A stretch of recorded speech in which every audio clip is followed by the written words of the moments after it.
Hello everyone, फिर से आपका स्वागत है ऑनलाइन क्लास में। आज हम 10th क्लास का चैप्टर नंबर 12 जिसका नाम है पृष्ठीय क्षेत्रफल और आयतन। तो आज हम केवल इस चैप्टर के फार्मूलों के बारे में पढ़ेंगे। ठीक है, तो सबसे पहले इसमें जो पहला टॉपिक है हमारा वो आता है घन।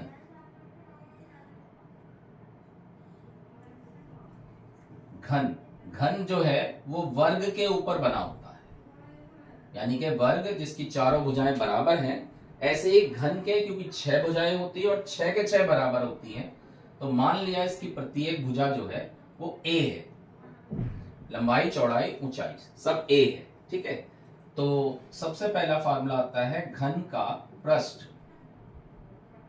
घन का पृष्ठ ये होता है 6 इंटू भुजा की घात 2, 6a²। दूसरे नंबर पे आता है घन का आयतन।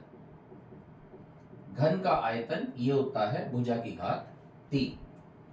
तो ये पहला हमारा घन है, घन। इसके बाद दूसरा आता है हमारे पास घनाभ, जो कि आयत के ऊपर बना होता है। जैसे आयत है तो इसमें लंबाई चौड़ाई ऊंचाई सब अलग अलग होती है।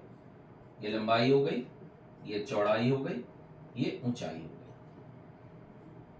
गई। ये हो गया आपका घनाभ। तो सबसे पहले घनाभ का पृष्ठ formula 2 into L B plus B H plus H L बताया मैंने आपको। एल लंबाई, बी चौड़ाई, एच ऊंचाई। फिर घनाभ का आयतन, तो घनाभ का आयतन हो गया लंबाई गुणा चौड़ाई गुणा ऊंचाई। ठीक है, 2 हो गए हमारे पास घन घनाभ। तीसरा आता है हमारे पास बेलन। जैसे सिलेंडर होता है या कोई डब्बा हो गया। ठीक है, इसमें ये जो नीचे है ये हो गया हमारा, ये क्योंकि नीचे का हिस्सा वृत्ताकार होता है तो ये हो गई त्रिज्या, ये हो गया ऊंचाई।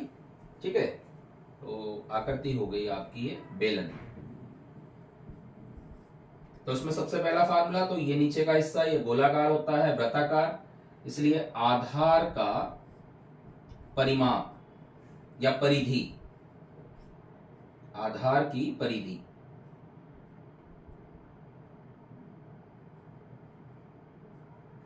2 पाई आर। दूसरा फार्मूला है आधार का क्षेत्रफल, क्षेत्रफल पाई आर स्क्वायर। तीसरा फार्मूला जो है इसका बेलन का वक्र पृष्ठ, वक्र पृष्ठ फार्मूला होता है 2 पाई आर एच। देखो वक्र पृष्ठ जो होता है केवल ये वाला हिस्सा, यानी कि इस आकृति को बनाने में ऊपर भी खोखला है नीचे भी खोखला है, यानी ऊपर ढक्कन नहीं है नीचे तली नहीं है, तो हो गया बेलन का वक्र पृष्ठ। अगला फार्मूला है बेलन का संपूर्ण पृष्ठ। अब संपूर्ण पृष्ठ में क्या होता है, ये हमारा वक्र पृष्ठ है और इसमें हम एक तो नीचे तली है और एक ऊपर का ढक्कन है, तो 2 गुणा आधार का क्षेत्रफल, इस तरह से लिख लें, आधार का क्षेत्रफल। वक्र पृष्ठ होता है 2 पाई आर एच और 2 गुणा आधार का क्षेत्रफल हो गया पाई आर स्क्वायर। दोनों से हम 2 पाई आर कॉमन ले लेंगे तो बचेगा आर प्लस एच या एच प्लस आर। ये फार्मूला हो गया आपका संपूर्ण पृष्ठ का। ठीक है, इसके बाद अगला फार्मूला आता है बेलन का आयतन। बेलन का आयतन फार्मूला होता है पाई आर स्क्वायर एच। तो बेलन के हमारे पास एक तो फार्मूला आधार की परिधि हो गई, एक फार्मूला आधार का क्षेत्रफल हो गया, एक बेलन का वक्र पृष्ठ हो गया, बेलन का संपूर्ण पृष्ठ हो गया और बेलन का आयतन। इसके बाद चौथी आकृति जो आती है हमारे पास, चौथी आकृति आती है शंकु।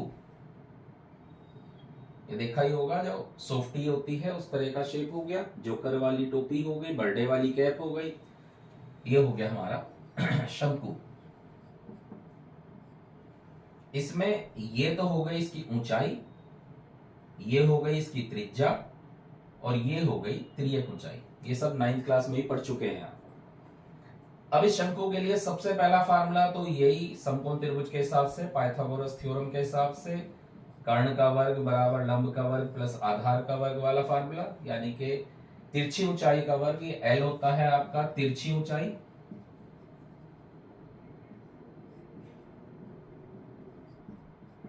एच हो गई ऊंचाई, और आर हो गई त्रिज्या। ये ध्यान रखेंगे आप, ये सब आप 9th क्लास में पढ़ चुके। तो इसमें सबसे पहले बेलन का वक्र पृष्ठ, वक्र पृष्ठ, तो बेलन का वक्र पृष्ठ पाई आर एल। फिर बेलन का संपूर्ण पृष्ठ, संपूर्ण पृष्ठ, मैंने आपको जैसे इसमें बताया था कि वक्र पृष्ठ में ये वाला हिस्सा आता है, ये सारा, ठीक है। संपूर्ण पृष्ठ में ये वाला और ये वाला दोनों क्षेत्रफल जुड़ जाते हैं। ऐसे ही बेलन, सॉरी बेलन नहीं, शंकु है, शंकु, शंकु का वक्र पृष्ठ, ये हमारा शंकु है, शंकु का वक्र पृष्ठ पाई आर एल हो गया। और संपूर्ण पृष्ठ जब निकालेंगे तो इस नीचे आधार का क्षेत्रफल और जुड़ जाएगा, तो pi R L plus pi R square, इसमें से पाई आर कॉमन ले लेंगे, आर प्लस एल बच जाएगा। फिर आता है शंकु का आयतन, शंकु का आयतन, इसका formula 1/3 pi R square H हो, ठीक है। ये चौथी आकृति हो गई। इसके बाद चलते हैं हम अगली आकृति पे। पांचवी आकृति जो आती है हमारे पास, वो आता है गोला, गोला, स्फेयर। इसे व्रत मत समझना, क्योंकि व्रत जो होता है वो चूड़ी ही होती है, चूड़ी का जो शेप होता है गोल, ठीक है। और ये जो गोला होता है, जैसे फुटबॉल हो गया, गेंद हो गया, ये 3 डायमेंशन में होता है। अगर मैं गोले को बोर्ड पे बनाना चाहूं तो बोर्ड पे बनता नहीं है, क्योंकि उभार सा भी होता है उसमें, इस तरह का आएगा, ठीक है। तो इसलिए 3D आकृति होती है, जिसे हम 2D के रूप में दिखाते हैं। तो गोला हो गया। अब गोले के लिए क्या काम करेगा, त्रिज्या काम करेगा। तो इसके लिए गोले का सबसे पहले गोले का पृष्ठ, अब ध्यान रखना गोले का वक्र पृष्ठ और संपूर्ण पृष्ठ अलग अलग नहीं होता, एक ही होता है। क्योंकि देखो शंकु में ये आकर लाइन आ गई, ये लाइन आ गई, ठीक है, वक्र पृष्ठ में, और संपूर्ण पृष्ठ में ये हिस्सा जुड़ जाता है। ऐसे बेलन में वक्र पृष्ठ में ये लाइन आ गई, ये लाइन आ गई, संपूर्ण पृष्ठ में इसके साथ ये और ये जुड़ जाता है। लेकिन गोले में जब वक्र पृष्ठ निकालेंगे तो ये पूरी लाइन आएगी, संपूर्ण तो भी ये पूरी लाइन आएगी। इसलिए इसका एक ही फार्मूला होता है 4 पाई आर स्क्वायर। फिर आता है गोले का आयतन, 4/3 पाई आर क्यूब। बस ये 2 फार्मूले हैं गोले के लिए। और ये तो पता ही है खैर आपको कि ये वाला पूरा हिस्सा जो होता है वो व्यास होता है, जिसे डी से प्रदर्शित करते हैं। तो डी इसका व्यास हो गया। और एक फार्मूला होता है व्यास बराबर 2 गुणा त्रिज्या। ये सब आपने छोटी क्लास में पढ़ रखा है, इसे बताने की कोई खास जरूरत थी भी नहीं, ठीक है जी। गोले का आयतन आ गया। इसके बाद अगली आकृति जो आती है हमारी, वो आ रही है अर्धगोला, हेमिस्फेयर कहते हैं, ठीक है। इसमें भी वही त्रिज्या हो गई है आर। तो ये हो गया आकृति अर्धगोला। तो सबसे पहले अर्धगोले का वक्र पृष्ठ। अब आप कहोगे इसमें वक्र पृष्ठ क्यों आ रहा है, इसमें पृष्ठ आना चाहिए खाली, नहीं, देखो वक्र पृष्ठ ये वाली लाइन होगी, केवल ये वाली, पूरा गोला नहीं था ना, इसलिए ये वाली लाइन। और इसका फार्मूला इसका आधा, यानी कि 2 पाई आर स्क्वायर। फिर अर्धगोले का संपूर्ण पृष्ठ, अब इसमें संपूर्ण पृष्ठ होगा तो इसका फार्मूला हो जाएगा वही कि वक्र पृष्ठ तो ये हिस्सा हो गया और उसमें ये वाला हिस्सा और जुड़ जाएगा। ये क्या है? आधार का क्षेत्रफल। तो वक्र पृष्ठ तो हो गया आपका 2 पाई आर स्क्वायर, आधार का क्षेत्रफल इसमें पाई आर स्क्वायर और जोड़ देंगे तो ये कुल मिलाकर हो जाएगा संपूर्ण पृष्ठ जो आया ये आया 3 पाई आर स्क्वायर। ये संपूर्ण पृष्ठ का फार्मूला आ गया। ठीक है, अर्धगोले का वक्र पृष्ठ वो रहा, संपूर्ण पृष्ठ ये। और इसके बाद अर्धगोले का आयतन। अर्धगोले का आयतन, अर्धगोले का आयतन जो पूरे गोले का आयतन होता है उसका आधा कर दो, 2/3 पाई आर क्यूब। ये आ गया अर्धगोले का आयतन। क्लियर? तो ये कुछ फार्मूले हैं, मैं इनको सबको बॉक्स में बंद कर देता हूं। अब आपका काम केवल ये है कि सबसे पहले आप इन फार्मूले को अच्छी तरह से लिखकर याद करेंगे। जब इन्हें लिख के याद करेंगे तो आपके ऑटोमेटिकली ये याद हो जाएगा और फिर आपको क्वेश्चन करने में कोई दिक्कत नहीं होगी।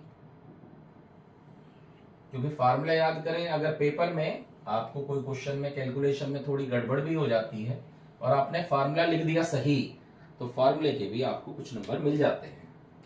ठीक है, तो ये आपका काम है कि इन फार्मूलों को अच्छी तरह से आप पहले फेयर कॉपी में नोट करेंगे और फिर उसके बाद आप क्वेश्चन को करने की कोशिश करेंगे।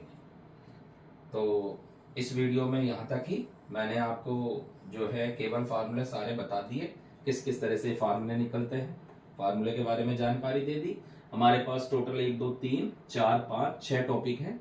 इन 6 टॉपिक पे हम क्वेश्चन करेंगे। पहली एक्सरसाइज में ये अलग अलग है लेकिन दूसरी एक्सरसाइज में मिक्स हो जाएंगे, यानी कि शंकु के अंदर गोला आ जाएगा या गोले के अंदर तो शंकु या बेलन, इस तरह के क्वेश्चन आ जाएंगे। तो पहले आप ये फार्मूले याद करें। जब आपके फार्मूले याद हो जाए तो अगली वीडियो में मैं इसके क्वेश्चन करूंगा। Thank you.